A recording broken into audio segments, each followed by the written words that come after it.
Okay, what's up, guys? It's your girl Camray. You're watching Camray Music TV, and I am here to do a Soul Train Awards review. So let's make sure we are loud, live, and in color.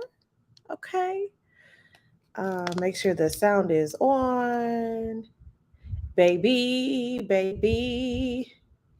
If you're new here, please subscribe down below to my channel. Like this video, share this video with all your friends. Um, Child, I ain't been on here in so long. I can't even remember how to get to it. Oh, here we go. Child, I ain't been on here in so long. All right. Okay, so we're gonna go ahead and tweet the video so that others can come on into the room. If you're watching this and it's not live and it's just recorded, we're going to get into the review in just a moment. We're going to discuss all the things. The show actually just went off. So I'm really excited to talk about it or whatever. We got some shady things to discuss, and we got some really great things. That's right. Um, y'all, why was the awards outside? Let's just go ahead and attack the elephant in the room. Um, the awards were outside. Ah, not the best choice for a group of singers, soul singers. Okay. It was at Kiki Palmer's house, which was like up in the hills somewhere. Okay. I believe she lives in LA area. So that means it was cold. Y'all know it was filmed last week.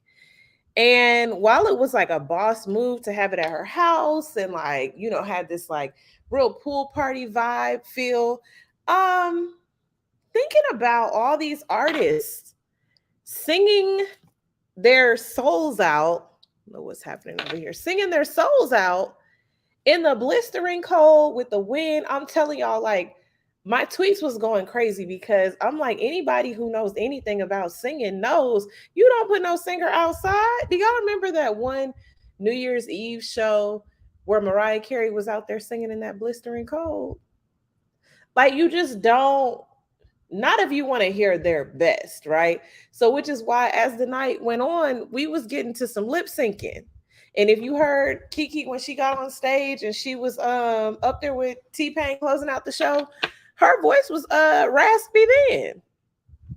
She drinking, she eating, she's yelling because people are talking. Like, she performed herself, and y'all, she lip synced that whole thing down. But let's go ahead and get into the show, okay? So as you guys know, Kiki Palmer was the host.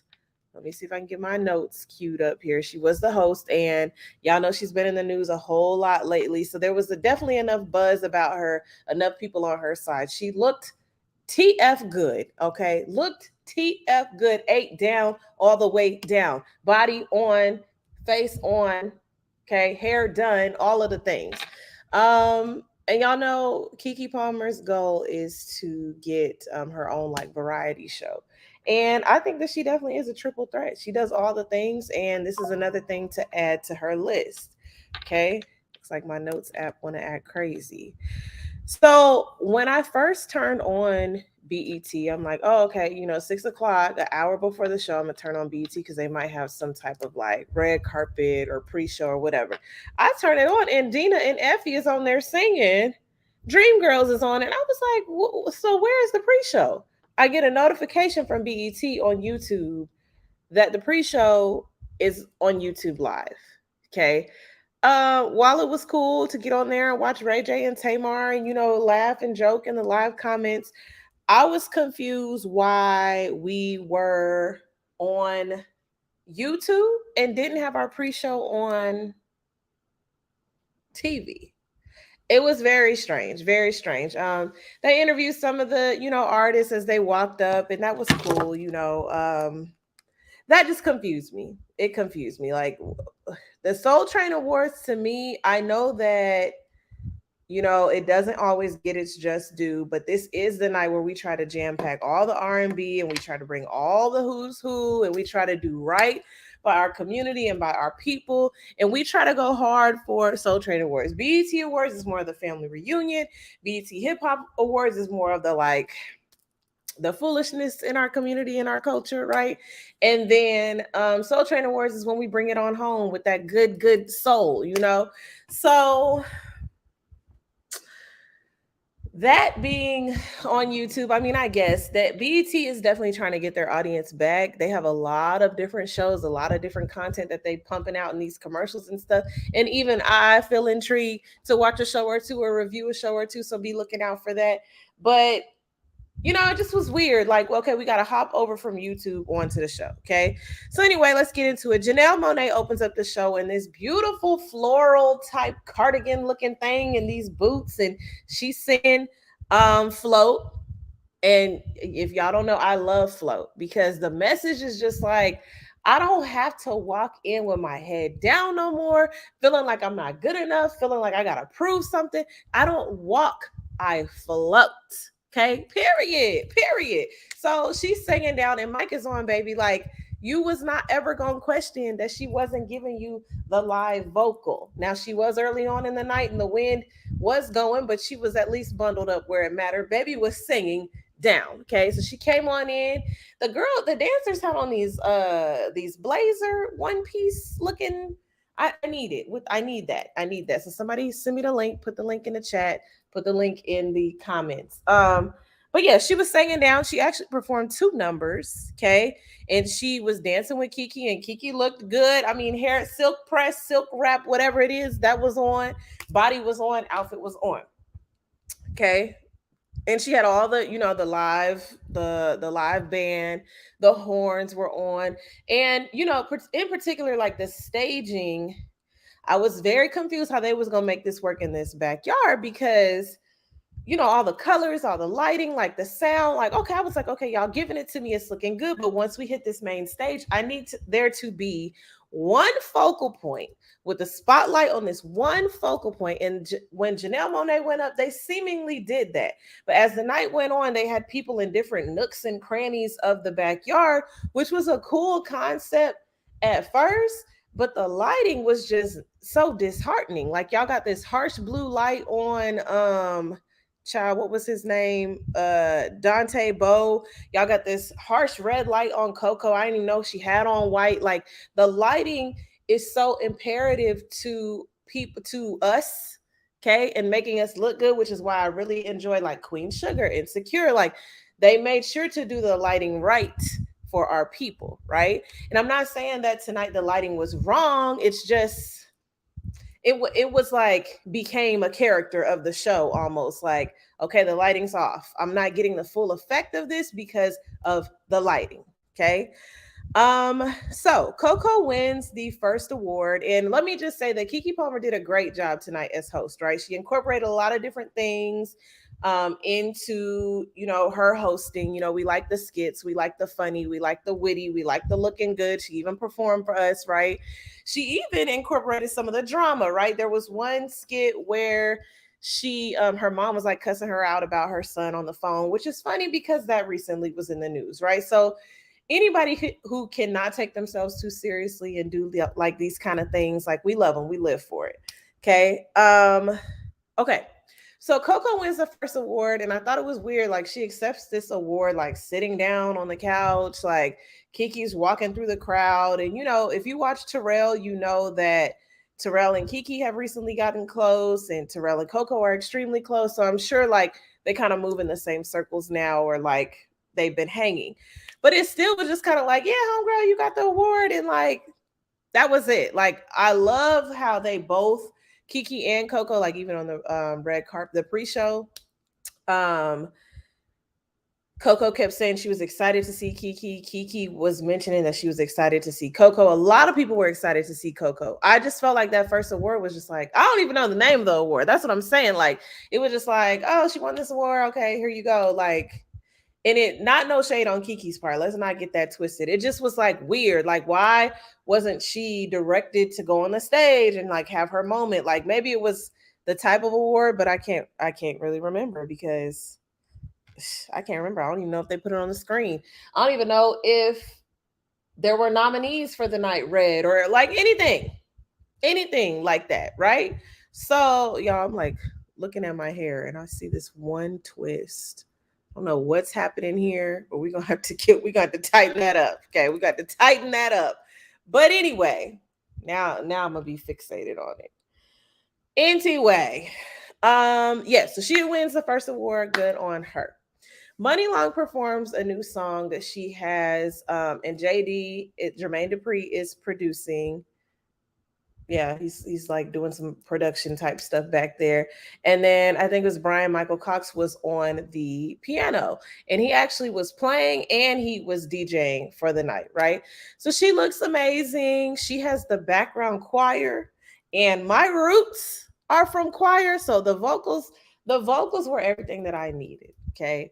These vocalists were wrapped up tight, okay, because they was not going to play with y'all in this cold wind at night, like in front of all these people and recorded, and it's on BET. I mean, just like upping the ante, like on all the reasons to mess up or have your voice crack. I mean, my God.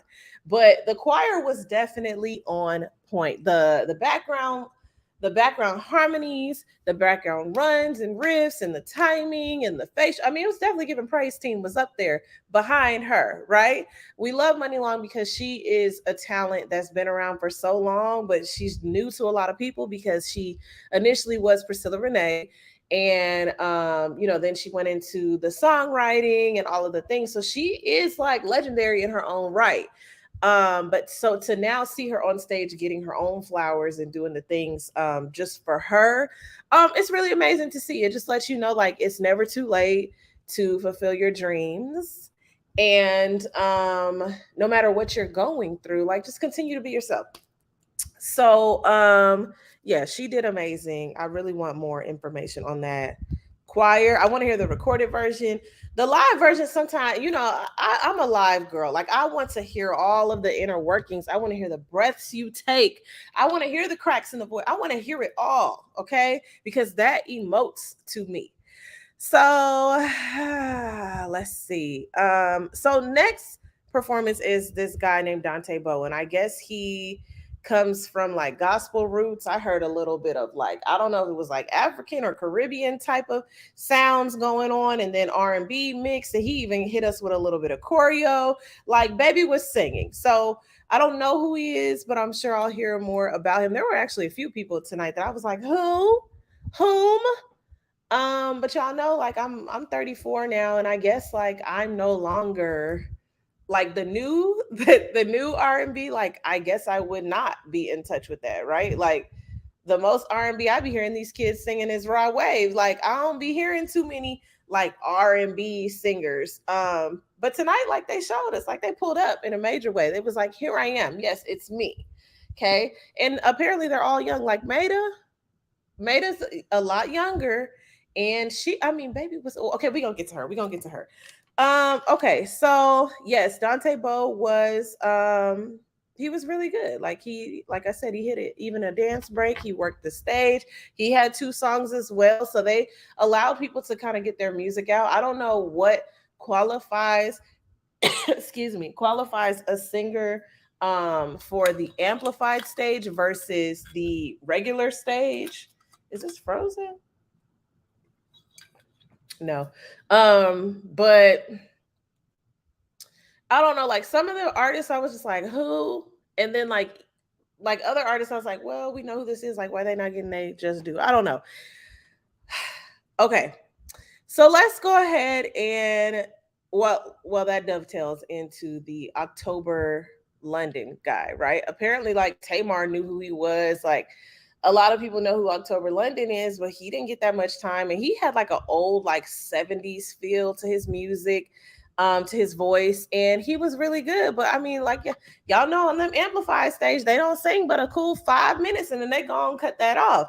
But it does give you enough of a teaser to be like, okay, I'm gonna look into this person. And a lot of artists that are out right now and thriving, they started on that stage or they performed on that stage for Soul Train Awards, and now they're on the main stage. So it's not to say that just because you perform or when you perform on the amplified stage, you won't ever make it to the next. Y'all know what I'm saying? Okay. So Soul Cypher. Now I thought, y'all can correct me if I'm wrong, but I thought that there used to be like a few ciphers. Now I might be confusing this with the hip hop awards. Like maybe I be like Hip Hop Awards, they gonna have like a soul cipher, I mean a cipher for like each coast, kinda, right? But the soul cipher, maybe they just do one. I don't know. So they had Nikki Gilbert, someone named Aaron Ray, Eric Bellinger, and Marsha Ambrosius. Okay. Now I'm gonna just go ahead and get this out the way right now. I am not a Marsha Ambrosius fan. So if you are a Marsha Ambrosius fan, please tell me all about her in the comments and why you enjoyed hearing her and all of the things. Okay. My favorite out of this bunch was Eric Bellinger. Okay. I have a playlist called Eric Ready. I got one called Ariana Ready, Eric Ready, Drake Ready, Jasmine Ready. And this means that like I stay ready. First of all, I'm West Coast, okay?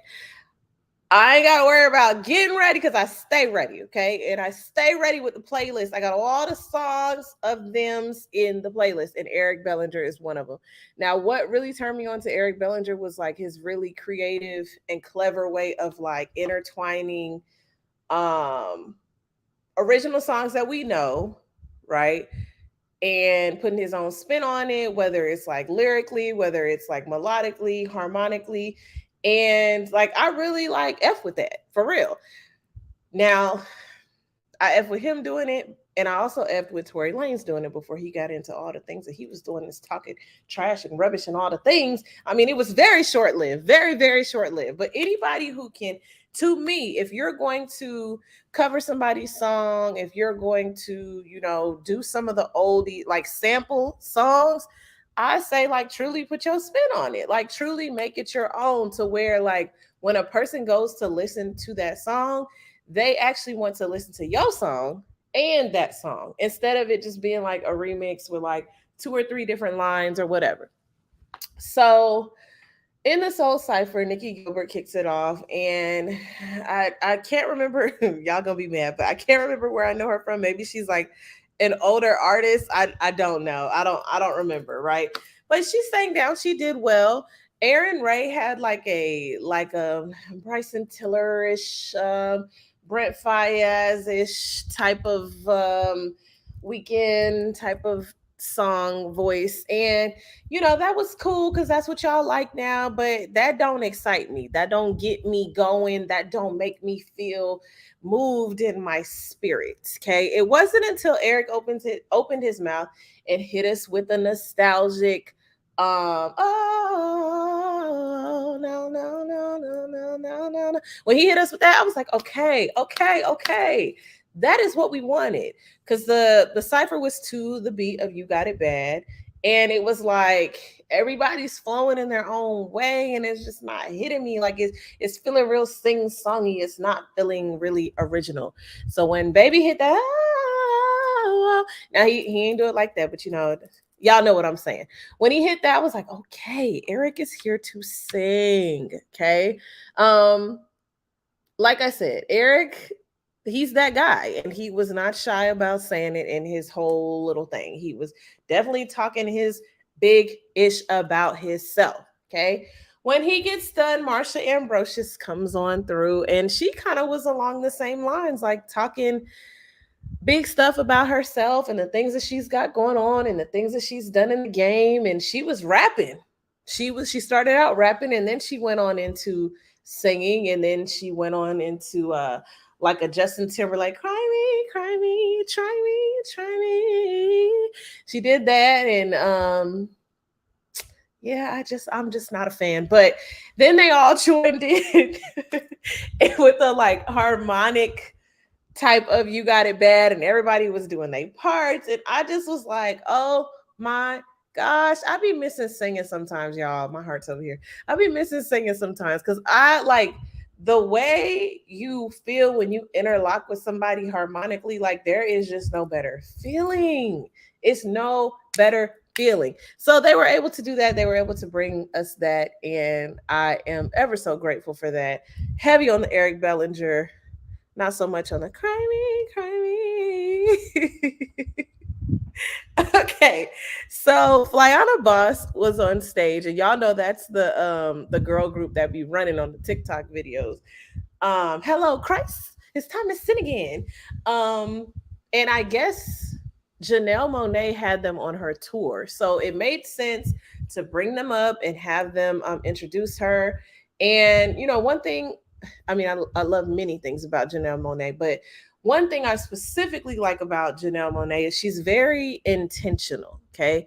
Janelle is very intentional about the things that she says, the music that she puts out, the image that she puts out, those who she, chooses to represent her or speak on behalf of her, or the causes that she chooses to support. Like, intention is a very, very prominent thing when it comes to her. So for her to choose these, upcoming artists who, yes, blew up off of TikTok, and it's like certain generations just don't respect the grind right now and the come up as far as like, an artist and how quick it's happening. Like, for her to tap into that, people like her, people like Tank, like, you're always going to be blessed, in my opinion, when you reach back or reach forward, however, whatever way you want to look at it, and teach or uplift or inspire the youth, because they are the ones who are about to lead. And when you sow that seed, I'm telling y'all, like, kids don't forget that stuff. And even though Fly on Bosses, they're not kids, it's like they are a younger generation. They look up to Janelle Monáe. And so for her to do this, it's like they'll never forget that, right? And music transcends. So it's like you cannot be selfish in this game. You can't be selfish, period, in this life. So yeah, they get up and they there's presenting her the Spirit of Soul Award. It used to be called the Lady of Soul Award. And I don't know if Janelle Monáe like demanded, because y'all know Janelle is non-binary. I don't know if Janelle demanded like, we gonna call this something that's non-binary, because it shouldn't be based on gender. I don't know if that was Janelle's calling, but yes. So the acceptance speech was so beautiful. It was beautiful. Okay. It was very, Janelle taps into like different influences that she's had, and like people that have had a hand in like her spiritual journey and her growth, and like I said, the intention. And it was really like a outward spoken prayer or a manifestation over all of us, and the things that we should focus on to be prominent and successful as a community and as a culture. And it was beautiful. If y'all don't know, one of my favorite words is empathy, right? And I'm thinking about getting it tatted somewhere. But she kept saying that she hopes that we tap into the spirit of empathy. And just, if I could get on my soapbox for just like 2 seconds, empathy is just it's so important to just understand sometimes, rather than, having to be right, or, be wrong, or seeking to humble somebody or sit somebody down, or like poke holes in somebody's story. Like, it just is cool just to listen and just be empathetic of somebody's experience, and that offers so much to a person versus just refusing, right? So I always say, like, even on my job, like, I want to tap into empathetic leadership. I want to be an empathetic leader. I want to be an empathetic teacher, empathetic coworker, empathetic influence, because understanding context always contribute. Like, when you have the context on the situation, it can really help you to make an informed decision. When you lack context, then you make decisions that really can cost like a lot of stuff, a lot of things. Okay, so um her speech was beautiful to me, and it was right on time. Now I hope the people heard it, because y'all know our community is very hard-headed. Okay. Okay, so after that, Coco performs, and this is what I was saying, right? She was in all white, but you wouldn't know that because she was like maybe like against the water slide or waterfalls, or like the little steps coming down from the pool, and it was just all red shot. And it's not that it wasn't flattering, it just wasn't the best choice for it to spotlight the singer. Now, when she moved over to the main stage, because she was singing a song that samples I think it was rain down on me, let your love and fall, rain down, rain on me with SWV, right? So she moved over to the main stage, and that's where SWV was. And y'all know SWV, if they don't do nothing else, that is gonna be in all black. They is gonna be in all black or gold or silver. Like it's a given, right? Between them and Escape, honey, black is in the closet. So they were up there, and I mean, they were singing as well. I mean, the notes were crisp. And even at this point, I felt like no one was lip syncing. Now, y'all can correct me if I'm wrong, but I felt like everybody was doing what needed to be done vocally. And I was like taking my hat off and saying more power to y'all, because between this wind, this cold air in this wind, and it was probably humid by that pool. I just don't know how they was doing it. I don't know how they was doing it. So yeah, they were singing down. And to think about Coco, who has been in this fight for a long time, y'all know she came from Disney Channel, standing next to Coco for SWV, like it was really cool. So they performed that, did a really great job. Like I said, powerhouse down with the vocals. So then we flowed into a Maida performance. Now I just got put on to Maida through my friend Demarcus, because we went to a Jasmine Sullivan concert last year, and Maida was the opener. But we pulled up like a little later. So he was telling me, he was like, no, she's like the bomb.com, like she got the vocals things down, like you would love her. And I was just like, but I ain't never heard nothing about no Maida. Like, if she's so great, why I ain't heard nothing, right? But like I said, I Demarcus is significantly younger than me, so he could have definitely, or has apparently definitely, heard about different artists that I just don't hear about, because I play the same people. Jasmine, Ari, Beyonce, like I play the same Tim's, the little Tim's, the little 4 or 5 track EP. Like I play the same people. So when we walked in, like I heard a little tail end of her, and I was like, oh, okay, she seems cool. So yeah. So anyway, she gets on stage, and I don't know if she's mixed. She kind of giving Lynn from Girlfriend vibes, but with curly hair. And when I tell y'all, her 23-year-old self sang every note under the sun. I mean, like, I've never been so proud of a stranger in my life. So I'm actually going to a Maida concert this week. And I don't know one song, but Demarcus was like, "Let's go," and I was like, "Okay, let's go, let's go."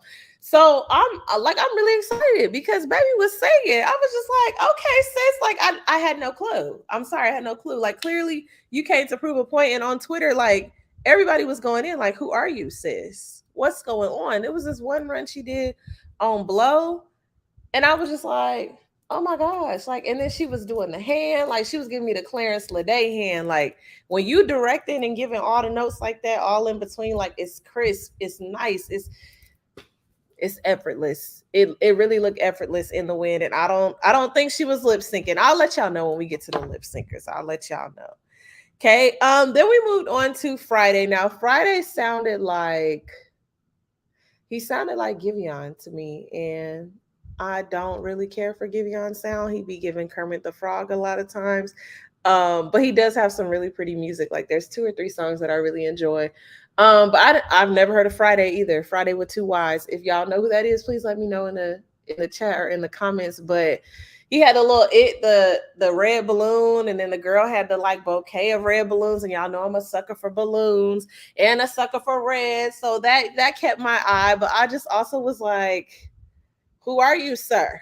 Who are you? Yes, you sound good, but he didn't have, like I said, he sounded like Giveon. So I mean, he was cool. It was cool for what it was, but it wasn't all that. Tell me in the chat what that's from. Kiki did make mention of there being an all black writers room for the first time. And it just amazes me that in 2023, we're still celebrating first as the black community. Like that is just okay. I'm gonna move on. Okay, so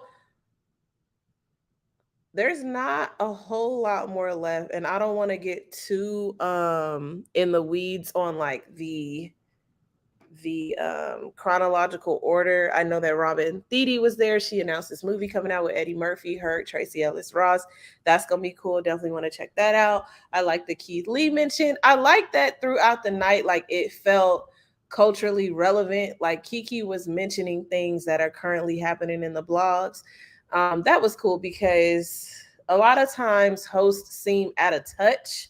And the thing with Tisha Campbell and Tashina Arnold is, even though they was killing it every year, it's like they also are holding space that the younger generation could be doing, right? And that's the thing that be irking the F out of me. I forgot where I was. I'm telling y'all. It be irking me because I'm like, nobody appreciates you just sitting in your position for years and years on end, and you not passing the torch. You're not teaching nobody up under you. You're not creating no continuity. You're not sharing the knowledge. You just harboring everything and just sitting on and collecting your check, and that's it. Like, I don't respect stuff like that. So even though Tashina and Tisha were killing it and they were great hosts, I do appreciate that they were like, okay, let's go ahead and give someone of the younger generation a chance. So let me see, y'all. Coco did perform again with BJ the Chicago Kid. It was like a pop type song. Wasn't really my style, but that's kind of where the lip syncing started. Okay, I don't know if the wind picked up. I don't know if I'm gonna just tell y'all, if it were me, my voice would probably be cracking after you sang with SWV, like fully belted from the diaphragm. For that second song with BJ, I'm lip syncing. Like, I'm for sure lip syncing because this is my money maker, and y'all got me out here singing in the cold, in the dark, in the wind, and no. So I feel like the sound engineers were definitely working hard AF. Like, I feel like anybody who dared to sing live, they was correcting. They had the auto tune on the mic. They was doing all that they needed to do, and even if they didn't catch it like live, they was catching it in post production. Like, they had to have been, because when I was looking at Friday, I was like, nah, like the effort in his face was not giving the vocal that was coming out. I just know there's no way that you was on point that much, right?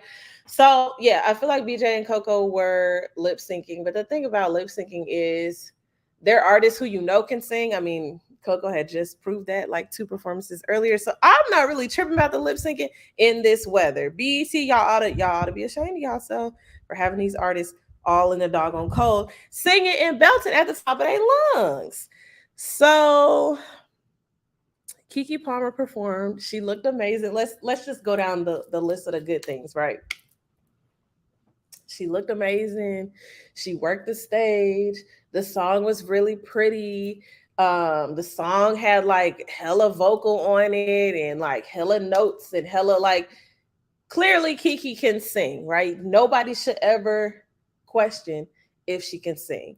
The part for me was like the vocals were so fantastic that it was like, there's no way this is live. Like, if this is your debut, or like this is okay, you want us to take you serious as an artist. I don't know. But it just was very like, okay, like, yes, you did this in a studio, a couple takes. I love Keke down. And to be honest with y'all, like I keep telling y'all, ain't nobody finna hit them vocals out there live like that in that cold and that wind. But it also was just like the lingerie and the walk and the move and the stiletto and the long drawn out notes and the runs and the hands. And I was like, okay, it is very Tamar Braxton, and I ain't mad at all. So yeah, she did really good, but they quickly was just like clap, clap, clap. All right, give it up for David Banner. So David came on stage, and apparently he is T-Pain's life coach. Now, the thing with T-Pain is this, y'all. Y'all dragged that man for years talking about he couldn't sing, and he had to go on The Masked Singer, win The Masked Singer to prove to y'all like he can sing without the auto-tune. Like, y'all cracked all these jokes about him singing. Meanwhile, you snapping your fingers and doing all this stuff to all his music for all those years. I mean, hit after hit after hit after hit after hit for all those years. just to turn around and say he can't sing. I think he did like a national anthem at like a baseball game one time. Everybody tried to eat him up over that. Lord, my water knocked over. And yeah, so I mean, I can imagine you might need a life coach when you have spent your entire career like, although you definitely got the hits, you definitely got the money, the things, right? Apparently he was like trapped in some deal with Akon, like you definitely got the things, but you don't have the respect because people just knocking and digging at your talent. Like that is, dang, I'm live and I'm not gonna say, but that is messed up. That is messed up. Okay, as a person who, like I mean, we may or may not have talked about this on this channel, but I feel like singing is something that's like it's such a vulnerable thing, and it's really like you sharing a piece of your heart with everybody.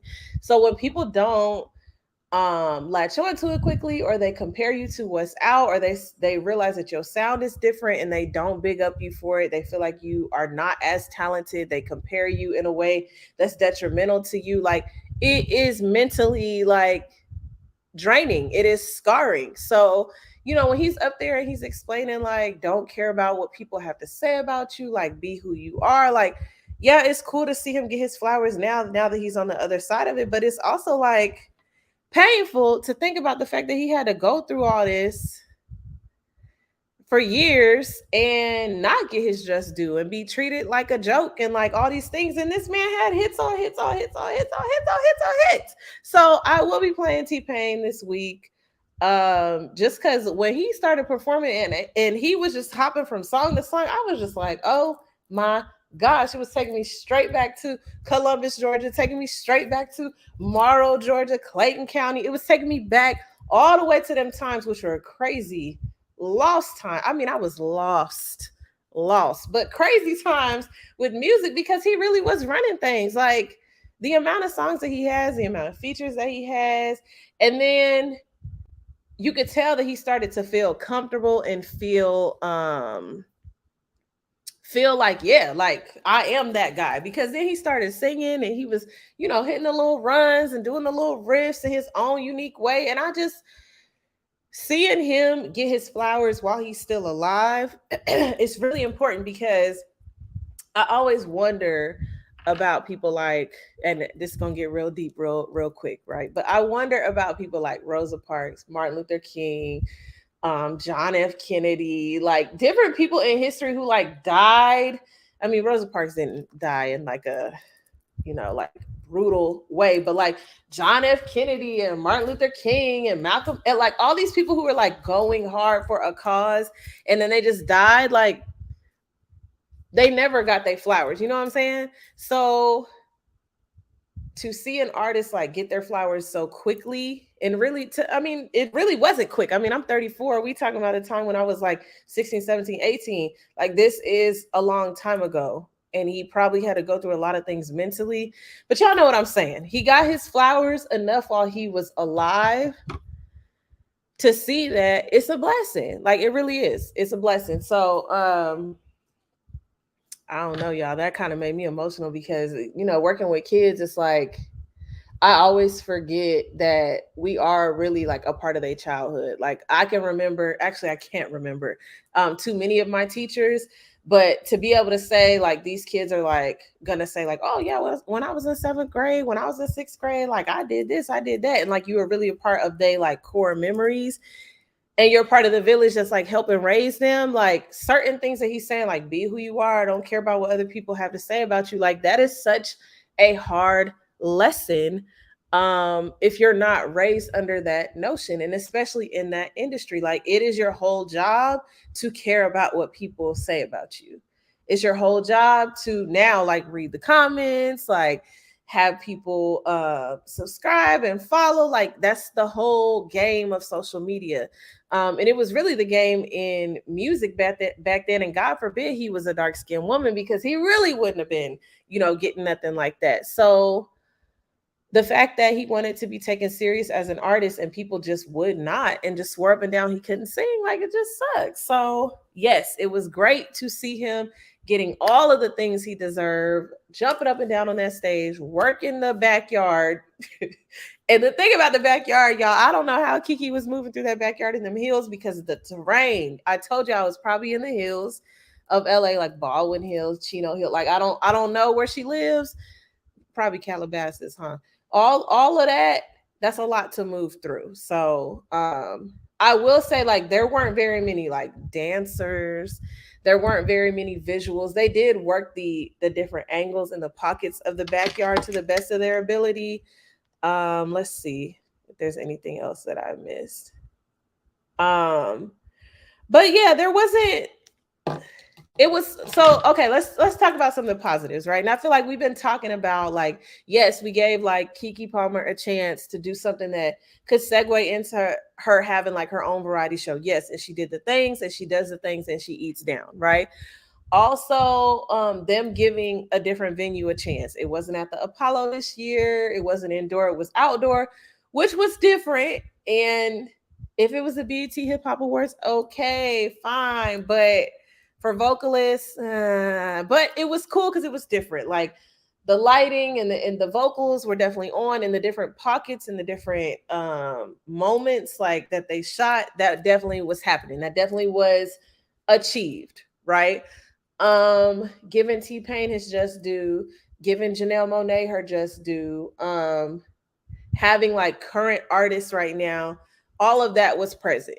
But some of the things that were missing for me, and I'm sorry, let me go back one more time. Like celebrating Black culture, um, that's a great positive, right? Because it gave us all a reason to sit down in front of the TV, turn it on, like laugh and talk on Black Twitter, and gave us a chance to find out about new artists and things like that. And also people like Coco, she got her just due. Money Long, like yes, yes, yes, yes, great things. Okay.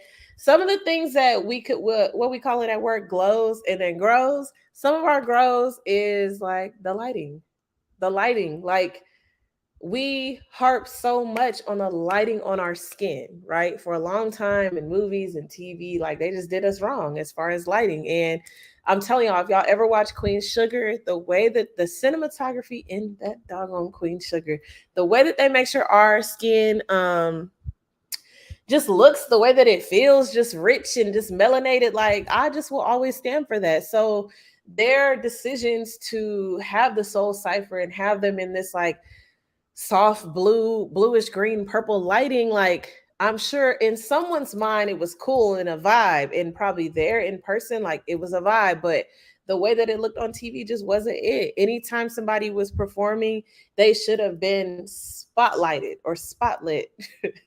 So yeah, the lighting is, I'm not gonna beat a dead horse, but yeah, the lighting was a no for me. It being outside, no, like maybe even if Kiki, like, yeah, we don't want to be all up in her house like that, but she could have rented a mansion, called it her house, and we could have been inside for some of it. I don't know, but in each room could have had a different performance. I don't know, but the outside was a very inconsiderate, inconsiderate option. Um, Another thing is Victoria Monet, who recently has been nominated for 6 Grammys, was nowhere to be found. And not like I say, but I'm thinking that maybe, a lot of these artists could have been booked for something else. They could be on tour, they could be doing something else. But a lot of times when these artists are not there, they're just not even mentioned. Like they did not mention no nominees. So I just feel like, I mean, did they even announce awards? Like I'm trying to think. Well, Soul Train Awards, they're really not known for giving away too many awards. So I can't even say that. But it just was not award heavy. Now, if I were to look it up, let's check the Shade Room, because y'all know the Shade Room be having everything. If I go to BET.com right now, it's gonna take me a while to look for what I'm looking for. Let me see. Let me see. Yeah, I don't see, y'all, the this thing with King Harris. I need to read up on this to see what the heck going on. Yeah, I don't see nothing. So if we figure it out, I'll put it in the comments, or if y'all figure it out, let me know. But I don't think like too many people were awarded with anything. So when I think about like SZA, her, Ari Lennox, Jasmine Sullivan, Victoria Monet, uh there's like some other people like I can see their faces, but I just don't see like Giveon. Like there's like a few people who I'm like, where they at though? You know? Also like where were the legends? Like usually when you do a tribute, like a tribute to T-Pain, like it would have been cute to see like Fantasia up there doing something, you know? I don't know. Like I just don't. There was definitely an aspect missing, definitely an aspect missing. It definitely felt very young, very millennial, and for my millennial self, like it was great. And like Gen Z, like there was a lot of that influence, and it was cool to see like a lot of the new, but a lot of the old, like even SWV wasn't on stage long, honey. They wasn't there that long, so.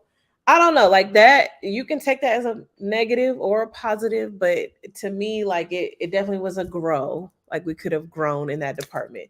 There was one more thing that I was gonna say before I get out of here, but I can't remember. I can't remember what I was gonna say.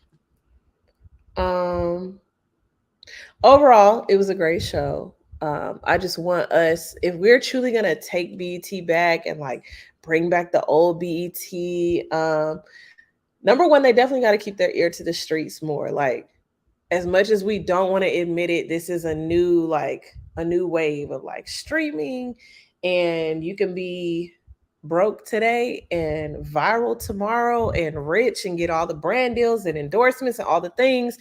And even though like people millennials and up don't want to respect that wave, like those are the ones who have the power right now. Like as much as you want to drag Keith Lee and say like, oh, he's not a food critic, what he know about food, if he rates your restaurant, like it's either gonna go up or it's gonna go down. Like the girl on TikTok who was like superior, she had them people lining up to get that chicken salad. Like it is what it is nowadays. And if you don't get on the wave, like you are gonna get left behind. And that's with anything like generational wise. Like if you decide that you wanna not update your iPhone and just keep trying to stick to the old programming, like sooner or later there's going to be things that you're not able to do because you have not updated to what's in the now.